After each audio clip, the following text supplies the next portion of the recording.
Jadi inilah yang dimaksudkan oleh Tuhan, bagaimana roti dari surga atau gandum dari surga itu diturunkan dari langit. Dan setiap hari ada banyak sabda yang ditaburkan Allah dari langit-langit kehidupan kita. Bahwa kemudian itu berguna atau tidak, sangat tergantung pada kita menerima dengan telinga hati atau tidak. Dalam Injil Yesus di bagian akhir berbicara tentang siapa yang bertelinga, hendaklah ia mendengarkan. Yang datang itu semua punya telinga. Bahwa di langit yang biasa-biasa seperti ini, ada surga. Ada gandum dari surga yang diteteskan Allah. Mungkin inilah hal yang perlu kita maknai. Kalau kita betul menyadari hidup setiap hari, sebenarnya ada dua momen di mana satu hari itu sangat indah dan membuat orang pingin untuk menikmatinya, yaitu sunrise dan sunset. Kalau orang ke bukit, haleluya, haleluya, Tuhan bersamamu dan bersama rohmu. Inilah Injil suci menurut Matius. Dimuliakanlah Tuhan. Pada suatu hari, Yesus keluar dari rumah dan duduk di tepi danau. Maka datanglah orang banyak berbondong-bondong lalu mengerumuni dia. Sehingga Yesus naik ke perahu dan duduk di situ. Sedangkan orang banyak semuanya berdiri di pantai. Yesus mengajarkan banyak hal kepada mereka dengan memakai perumpamaan-perumpamaan. Ia berkata, ada seorang penabur keluar menabur benih. Pada waktu ia menabur, sebagian benih itu jatuh di pinggir jalan. Lalu burung-burung datang memakannya. Sebagian jatuh di tanah yang berbatu-batu, yang tidak banyak tanahnya. Lalu benih itu pun segera tumbuh karena tanahnya tipis. Tetapi sesudah matahari terbit, layulah tumbuhan itu dan menjadi kering karena tidak berakar. Sebagian lagi jatuh di semak duri, lalu makin besarlah semak itu dan menghimpitnya sampai mati. Dan sebagian jatuh di tanah yang baik lalu berbuah. Ada yang 100 ganda, ada yang 60 ganda, ada yang 30 ganda. Barang siapa bertelinga untuk mendengar, hendaklah ia mendengar.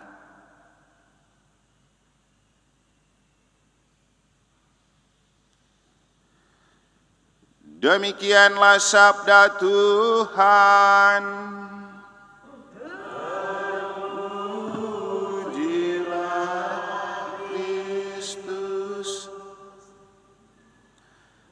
Tuhan memberi mereka gandum dari langit. Apakah mungkin gandum dari langit itu bisa juga kita nikmati di zaman ini?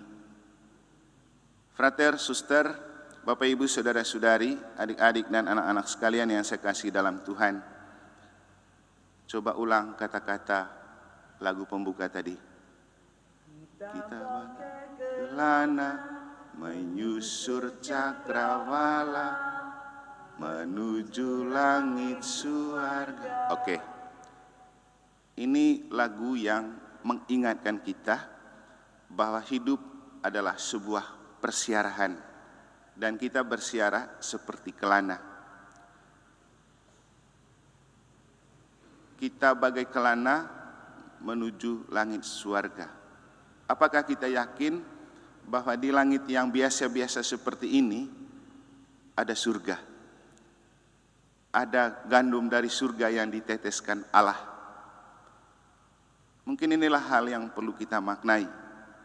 Kalau kita betul menyadari hidup setiap hari, sebenarnya ada dua momen di mana satu hari itu sangat indah dan membuat orang pingin untuk menikmatinya, yaitu sunrise dan sunset.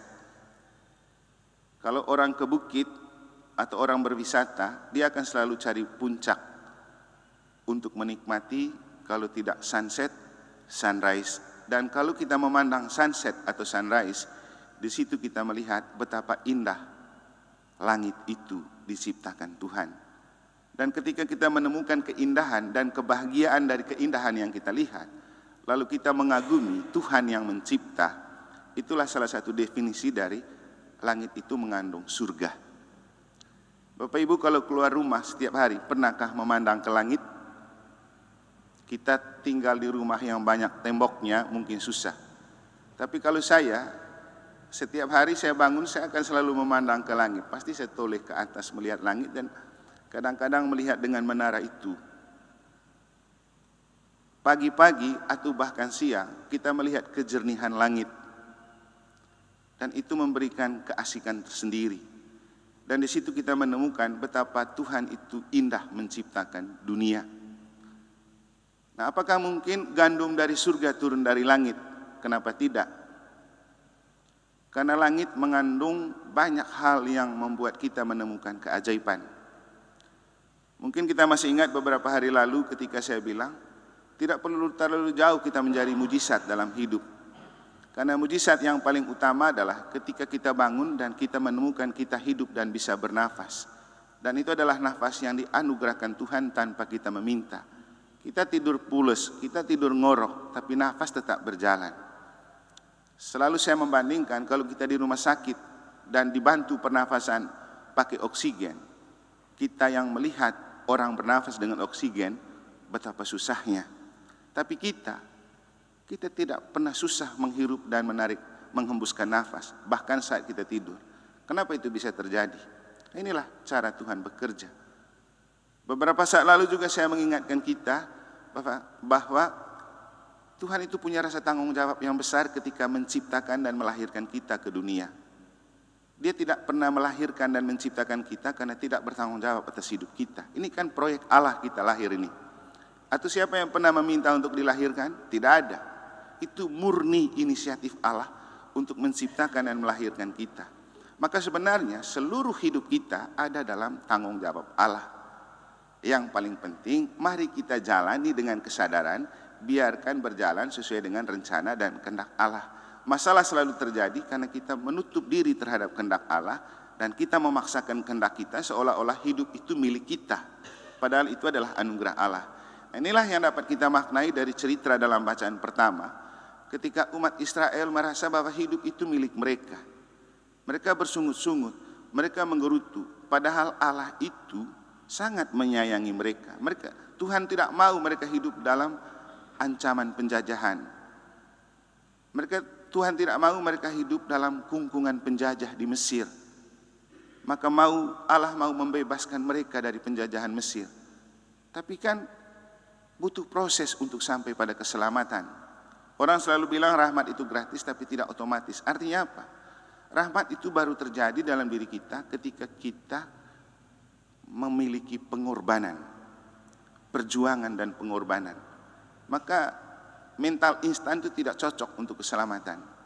Seperti Tuhan menyelamatkan kita melalui sengsara dan salib Yesus. Jadi butuh proses, butuh pengorbanan. Kalau tidak ada perjuangan dan pengorbanan, tidak akan ada keselamatan. Kita kalau mau selamat dari Ekaristi, kan butuh perjuangan, butuh pengorbanan. Bangun pagi-pagi, jalan pagi-pagi, datang ke sini, tidak sarapan, tanggalkan kesibukan. Itulah yang mendatangkan rahmat, perjuangan dan pengorbanan. Dan itu saja yang butuh dari kita, karena Tuhan pasti lebih setia dengan janjinya untuk menyelamatkan kita. Maka dalam bacaan pertama itu, orang yang muncul sebagai pribadi yang setia dan taat, yang terus berjuang dan berkorban adalah Musa dan Harun. Begitu melihat umat Israel menggerutu dan bersungut-sungut, mereka lalu menghadap Tuhan. Tuhan berbicara kepada Musa. Tuhan memberikan solusi. Musa menyampaikan itu kepada mereka. Sehingga walaupun mereka bersungut-sungut karena kelaparan di padang gurun, Tuhan tetap peduli. Tuhan bilang kepada Musa, itu mereka sudah bersungut-sungut lagi. Aku akan menurunkan roti dari surga, dari langit. Dan mereka diturunkan roti dari langit. Supaya mereka kenyang, supaya mereka makan. bukti bahwa tanggung jawab Tuhan itu besar untuk menyelamatkan kita. Makanya ada Mazmur yang bilang, Tuhan itu selalu ingat akan janjinya. Yang susah atau sering lupa janji adalah kita. Nah, hal yang menarik untuk kita adalah ketika roti atau gandum itu turun dari langit. Langit itu tidak pernah punya dendam dengan kita. Langit selalu memberikan yang terbaik untuk kita. Tapi pernahkah kita menimba kekuatan itu dari langit untuk menemukan percikan-percikan surga? Maka kalau Bapak Ibu lihat orang bermeditasi, orang pilih di halaman supaya bisa berjumpa dengan langit. Dan dalam Injil kita mendengar Yesus mengajar orang banyak itu di tepi danau. Itu kan terbuka terhadap langit. Dan dia berbicara tentang perumpamaan sabda Allah. Dan setiap hari sabda Allah itu turun dari langit. Percikan sabda Allah itu turun dari langit. Tapi apakah manusia menimba itu sebagai kekuatan dari surga, kekuatan dari Allah? Susah. Kenapa?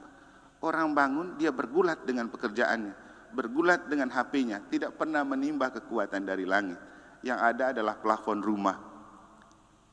Padahal kekuatan Allah itu nyata dalam kekuatan alam. Jadi kekuatan Allah itu paling nyata bekerja dalam kekuatan alam. Makanya kita diminta untuk pertobatan ekologis, itu maksudnya supaya alam kembali menyatu dengan kita.